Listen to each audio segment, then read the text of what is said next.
Zikir Nabi begitu banyak. Nabi setiap terbangun dari tidurnya berzikir. Makanya Nabi bersabda, man ta'arrah bil lail, siapa yang terbangun di malam hari, summa qala, lalu beliau berkata, la ilaha illallah wahdahu la syarikalah, lahul mulku wa lahul hamdu wa huwa ala kulli syai'in qadir, Allahumma ighfirli, ya Allah ampuni aku. Ghafarallahu lahu, Allah mengampuni dosa-dosanya. Terbangun berzikir, bangun tidur berzikir. Alhamdulillahilladzi ahyana ba'dama amatana wa ilaihi nusyur. Masya Allah, mau tidur berzikir, bismika Allahumma ahya bismika amut. Mau masuk toilet berzikir, Allahumma inni a'udzubika min khubuthi wal khaba'ith. Keluar dari toilet berzikir lagi, alhamdulilladzi adzaba 'annil adza wa 'afani. Hidupnya berzikir, Masya Allah.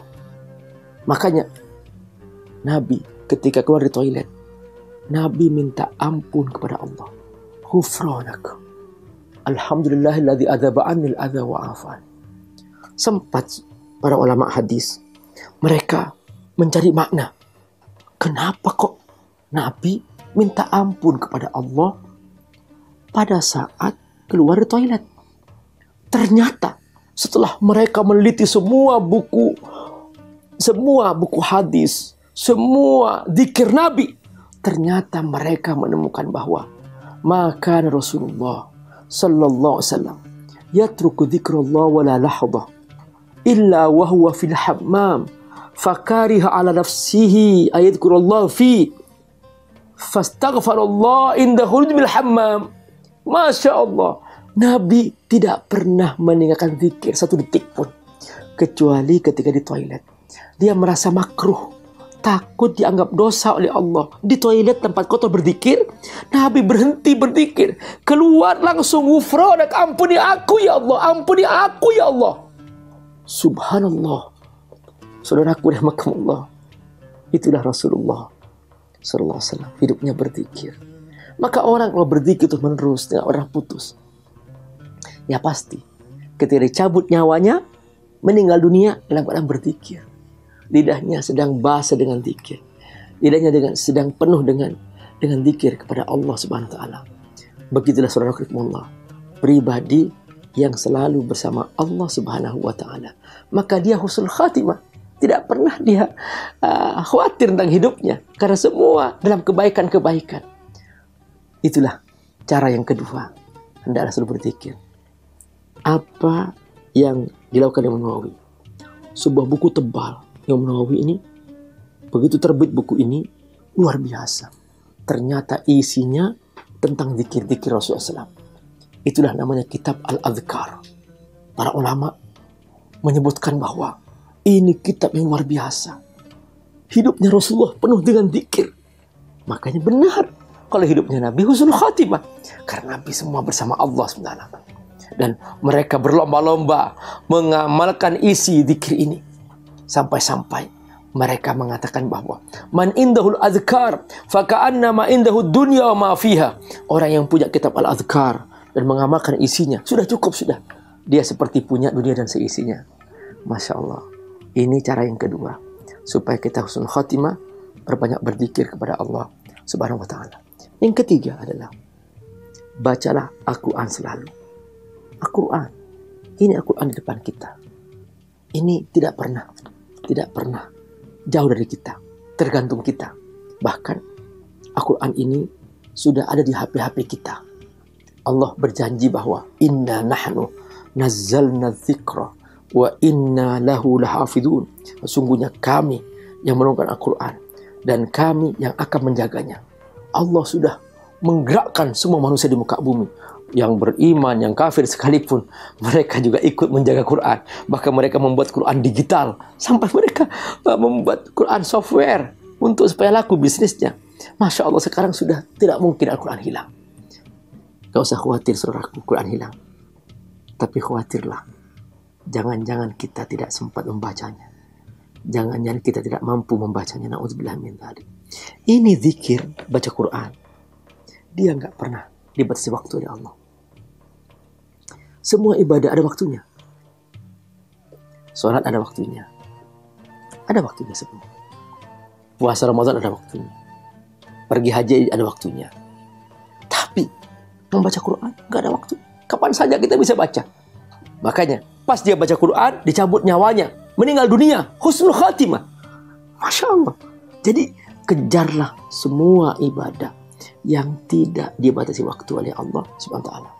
Jadi seperti zikir, baca Quran, ini semua adalah keindahan-keindahan hidup di mana kita selalu merasakan bersama Allah Subhanahu wa taala. Karenanya ayo kita perbanyak membaca Quran. Tidak ada yang sia-sia ketika kita selalu hidup bersama Quran supaya kita husnul khatimah. Yang keempat, saudara-saudara Allah, supaya kita husnul khatimah, cari sahabat yang baik.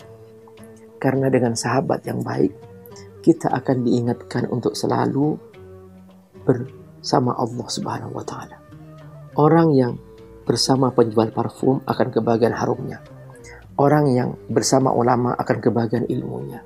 Maka kemana-mana dia bersama sahabatnya. Dulu Rasulullah SAW adalah contoh terbaik. Sahabatnya adalah orang-orang terbaik. Mengapa? Karena mereka bersahabat dengan Rasulullah SAW. Para tabi'in menjadi generasi terbaik karena mereka bersahabat dengan sahabat Rasulullah SAW. Tabi'in menjadi terbaik juga karena mereka bersahabat dengan sahabat-sahabat Rasulullah SAW. Persahabatan menentukan. Semakin kita banyak bersahabat dengan orang baik, kita akan dimudahkan untuk selalu bersama kebaikan-kebaikan. Ada sebuah cara kita dengan cara bikin komunitas misalnya. Komunitas untuk mengaji, komunitas untuk berdakwah, komunitas untuk membantu urusan sosial. Apalagi sekarang di musim pandemi, banyak sekali orang-orang yang membutuhkan bantuan kita. Nah, ayo kita bergabung dengan sahabat-sahabat yang soleh, membantu kemanusiaan di mana-mana. Maka ini semua adalah cara kita untuk husnul khatimah. Pas dicabut, kita sedang membantu orang-orang miskin. Pas dicabut, kita sedang bersama mereka membaca Quran. Pas dicabut, kita sedang bersama sahabat-sahabat kita mentaati Allah SWT di masjidnya Allah Subhanahu wa taala. Begitulah untungnya orang-orang yang bersahabat dengan sahabat yang baik. Saudarakumullah, lingkungan membantu kita untuk selalu istiqamah. Sahabat membantu kita untuk istiqamah. Zikir mengingatkan kita untuk bersama Allah SWT. Al-Quran menguatkan kita untuk selalu bersama Allah SWT. Semua ini jalan husnul khatimah saat kita menghadap Allah Subhanahu wa taala. Siapa yang menutup harinya di saat hari terakhir dicabut nyawanya dalam ketaatan kepada Allah, inilah orang yang paling bahagia. Inilah orang yang paling berkah. Inilah orang yang paling untung karena dia telah mengakhiri hidupnya dengan kebaikan-kebaikan. Ingat bahwa al-ibrah bil khawatim, bahwa kebaikan segala sesuatu sangat ditentukan oleh di akhirnya. Rubba kalimatin yadkhulu bihan nar, boleh jadi karena itu kalimat seseorang baik semuanya tapi terakhirnya dia su'ul khatimah, masuk neraka karena itu kalimat. Makanya hati-hati dengan sebuah kalimat yang kita laksanakan, yang kita ucapkan. Rubba kalimatin yadkhulu bihal jannah, boleh jadi juga satu kalimat membuat kita masuk surga. Jadikan akhir kita saat kita diambil oleh Allah, kita dalam keadaan kebaikan, dalam keadaan ketaatan, sehingga kita menjadi hamba Allah yang hakiki. Saudarakumullah, itulah dia hakikat kematian yang harus kita songsong sebagai jalan hidup kita menuju Allah Subhanahu wa taala. Jangan sampai di akhir hidup kita ternyata na'udzubillah min dzalik adalah su'ul khatimah. Na'udzubillah min dzalik. Ayo kita jaga akhir hidup kita dengan amal soleh yang terus-menerus sehingga pas kita kembali kepada Allah dalam kebaikan. Wallahul muwaffiq ila aqwamit thoriq. Wassalamualaikum warahmatullahi wabarakatuh.